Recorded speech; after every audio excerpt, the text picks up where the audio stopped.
Hey, everybody. Welcome to my cave. This is Adam Savage, and I am here joining you for another live stream from the cave. Hi. I have to tell you that I've really enjoyed these live streams through this entire last year. You don't know this, but one of my favorite things about having this shop is actually bringing other people into it and sharing it with them and like sharing my enthusiasm with them. And don't get me wrong, working in here in the quiet by myself for the last year has literally been unparalleled in my life in terms of being able to spend 30 hours plus 30, 40 hours a week where my job is to build stuff here that I want to build. I mean, it's been insane and great. And it's been lonely. And I think we've all been grappling with exactly that. And I'm here to tell you that this interaction between us, you watching and me live streaming from here, makes this space feel a little more full of people and enthusiasm. And for that, I thank you. I hope and I trust that the people in your family and your loved ones are all well and healthy. I'm happy to tell you that the mental health professionals in my family have all been vaccinated, as is my son who works with young kids as a teacher. It's very exciting. It feels like a return to some normalcy is around the corner. I'm very excited about it. But until then, we have each other in this forum. So hello. I am going to be building some pieces of my Ecto-1. Oh my goodness. Oh. I did a little work between last week and look at the size of this bloody thing. I did a little work on it between the last live stream and this live stream. I've added in the wheels and we've got some leaf springs and a differential. And the very first thing I ever repaired on a car, the universal joint has gone in. I am about to add the battery box. And I'm going to do this for, like I do, about 20, 30 minutes. And then I'm going to take some questions. And today's question theme is cosplay. And I have some questions you guys have already submitted. And I will be also taking some questions live during the chat, hopefully. Let's get started. All right. By the way, if you live in San Francisco, how great is the weather right now? Norm is nodding. It's like, it's one of those kind of insane weather weeks where it's like still and it's warm but not too warm. We like a very narrow bandwidth here in California. We have difficulties with any extremes in weather, and by extreme we mean as low as 40 or as high as 79. Like anything past that, and we start to lose our minds. I know. It doesn't speak well of us as the weather weary, but such as it is out here in California. Okay, so I have just. They did a very nice, I think of this as a rhetorical flourish. They put the batteries in the gas tank. Of course they would. There we go. You want a close up? That's it. This is the gas tank. And there is the batteries. There is the batteries. Yeah, my speech be good. I really dig this. Especially for some reason, it calls up this conversation. I used to work with this wonderful art director on the Matrix sequels, and her partner was an electric car designer. And I remember having a conversation with him where he was like, no, bang for your buck. The energy density in a teaspoon of gasoline is just, it's really hard to beat out there in the world. Batteries don't even come close. At least, I mean, this is 20 years ago. Obviously, improvements have been made. But every time I see a battery box and I think about the gas tank of a car, I think about that, like that energy density in a tablespoon of gasoline. An energy density that will be nostalgia in 30 years. Yeah, I mean, if we're all still here, it'll be because the energy density of gasoline is something we're nostalgic about. Okay. There's some political content for you. I know you guys were all excited about that. Let's see what we got here. I finished number 1 of issue 11. So now I'm on to the fitting the battery box. So there is this set the battery box compartment cover, 35E, and I think that's this thing. These parts are irregularly labeled. I know. They were laid out, and actually, no, right, it's laid out over here, 35E. There it is, yeah, 35E. It goes here. I don't want to bend anything, and it's some IP screws. Oh my God, IP screws. There's a figure of, I'm not even going to go into it. Okay, 35E. We put that here.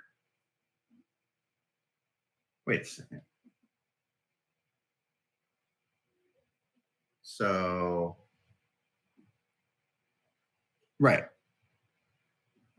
The hole is towards the bottom. Yep, like that. Those sit in there. Okay, those are registration. I got you now. And then the IP screws come from the top. Hold it with my, here is a,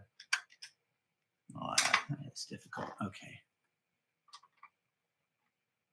I'll tell you one thing about the screws for this Eagle Moss kit is they all have the same, they feel like they all have exactly the same Phillips head. So you really only need one screwdriver to do this. And this Weehaw number 261, I'm finding is absolutely perfect. Okay, there we go. The first one's the toughest. I brought out too many, so put one back. Oh, come on. Oh!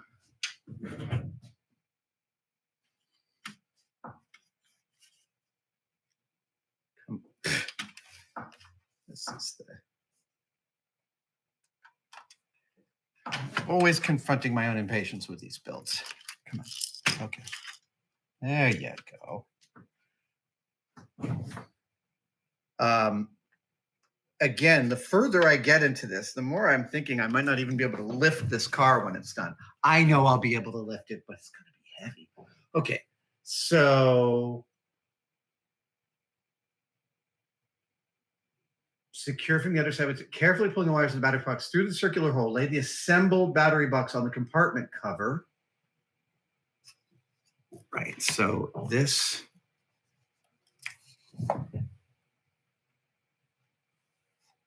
Yep. Okay, so. Yep. Okay. And that comes through here. Oh, look, there's holes that align it. Oh, how nice. Oh, great. Okay, so now that is set. And now I bring in these BM screws. BM. Oh. I pulled out a couple of washers earlier because I kind of lost my mind and forgot how the wheels attach. BM is the top. 1, 2, 3, and 4. And now we're putting in these strappy straps, which is basically really how your gas tank is actually held in. I dig it.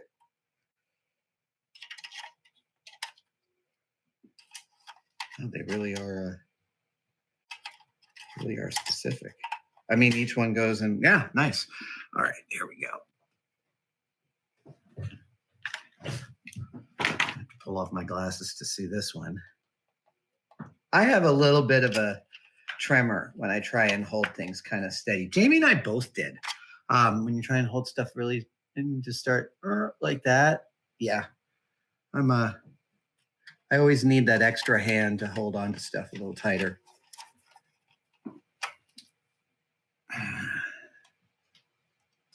Yeah, this is, yeah, I love it. I really dig the putting. Oh, did I lose that? Okay, BM. Pull. Oh, no, look, it's still stuck to my screwdriver. Great. There we are. Oh.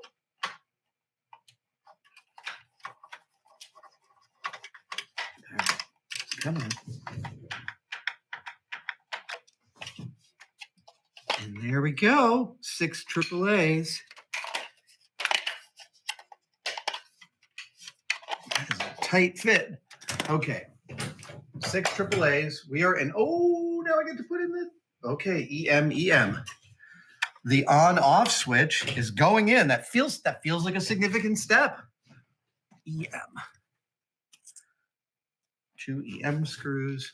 I'll do this. See a little better. And now, which is on and which is off? It does not say.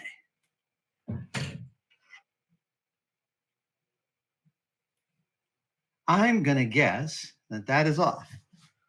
Yeah, I'm pretty sure I'm correct about that. So that's EM. And that is open and that is a closed circuit. Good. So I brought over the EM screws. Yep.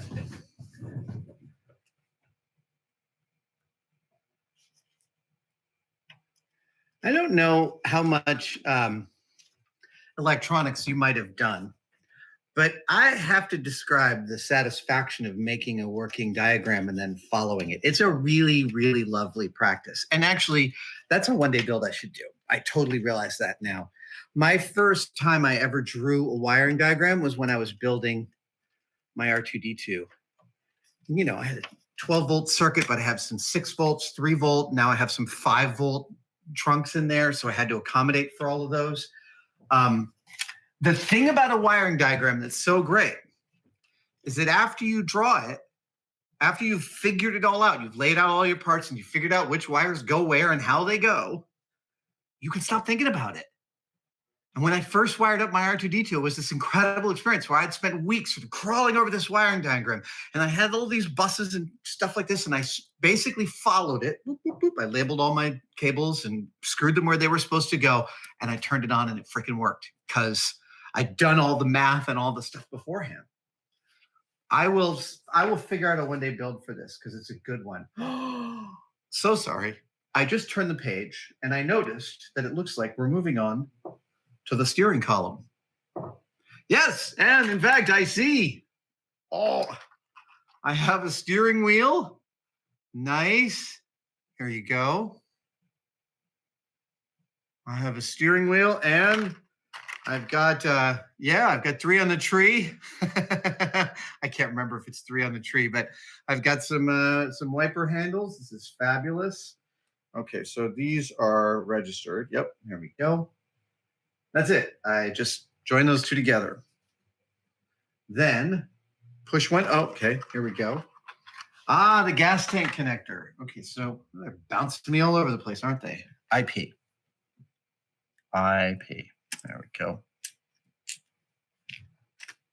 I find myself wondering if some of the folks who worked on the design of this aren't actually watching this from time to time. If you are, hello, I'm really enjoying your work. I also imagine that like you may snicker at different things that I mess up on or things that you knew were going to be trouble or parts of the process that gave you trouble. I don't know. Okay, so where the hell does this go? This comes from, yeah. Oh, okay, it goes to there.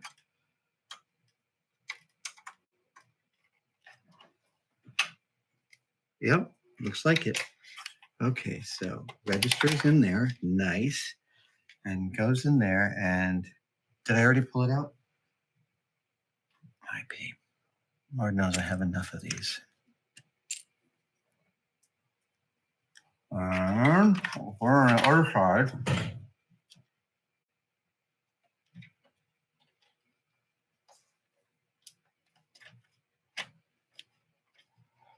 oh, there we go.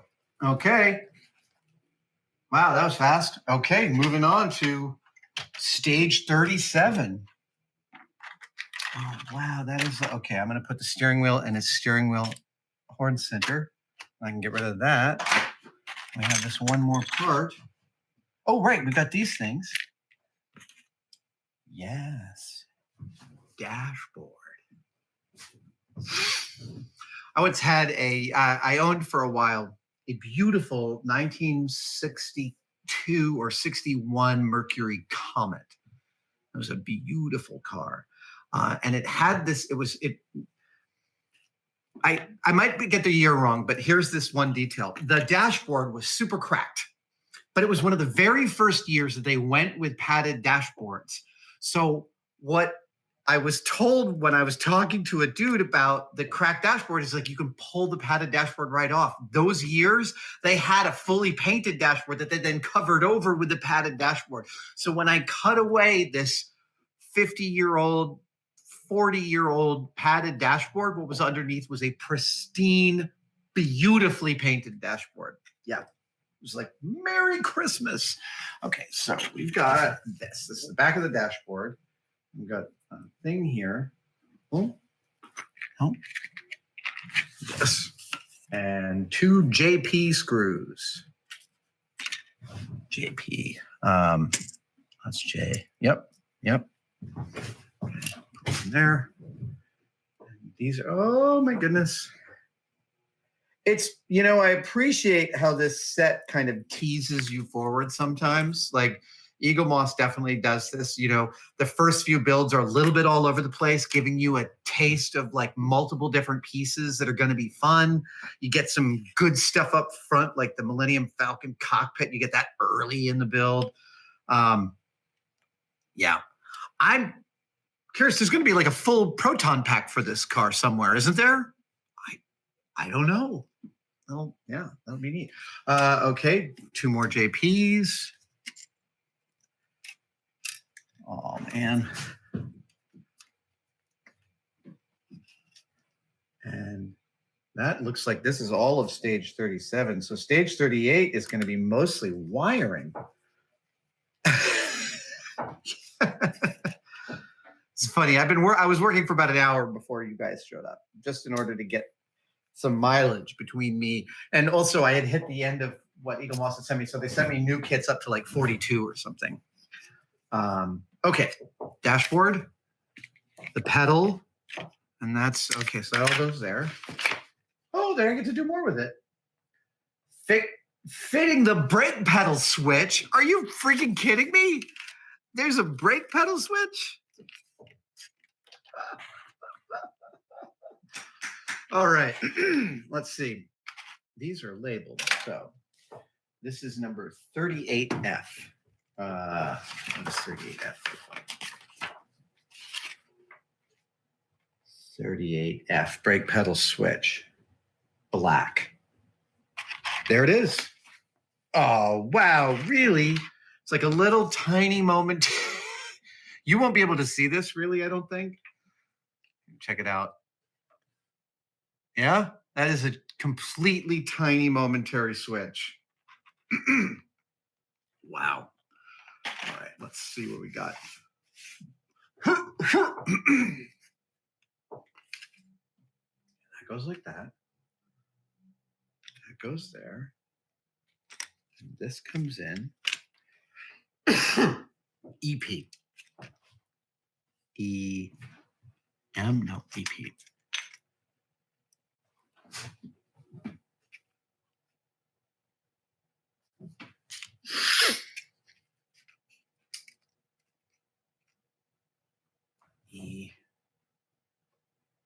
Yeah.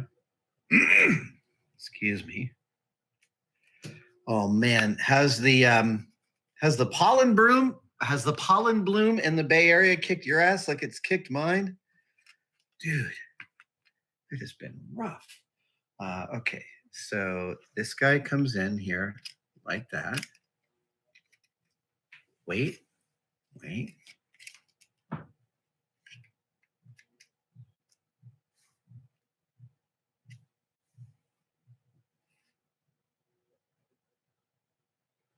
Okay, slot the brake pedal.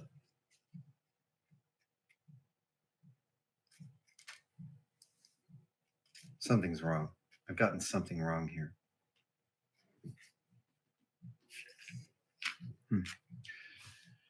Take the brake pedal switch and secure it base to the dashboard lower panel using 1 EP screw. It doesn't tell me which of those 2 holes it goes in. Slot the brake pedal 37Z into place so that the 2 pegs in the brake pedal fit in the oblong slot in the dashboard panel. Finally, okay, let's try this in a...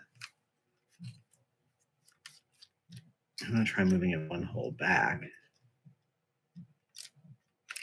Hey. Actually, before I do that, that sits there, right? Yeah, sits there like that. Oh, and that won't work like, no, it will. Oh, yes, I had it totally wrong. That's why. I was screwing into the alignment pin hole, not the screw hole. That's why it wasn't working. And this is secured with 2 more EP screws. EP. And,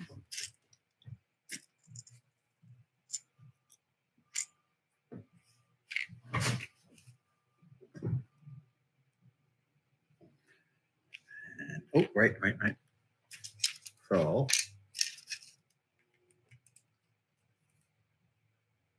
Wow.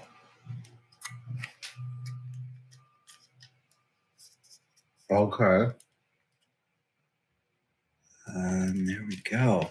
I am super excited to talk to you guys about cosplay today. It is not, I don't think it's a subject we've covered in the live streams. And yeah, I've been doing a lot of cosplay prep. Okay.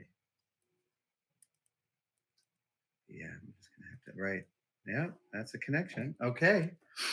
The brake pedal actually connects 2 wires, so it'll light up the brake lights. And we're done with issue 11. Well, I think that's a bit of a record. Are we really done with issue 11? I'm just going to double check this here. No, it looks like they don't have me install anything else. Now there's just, great.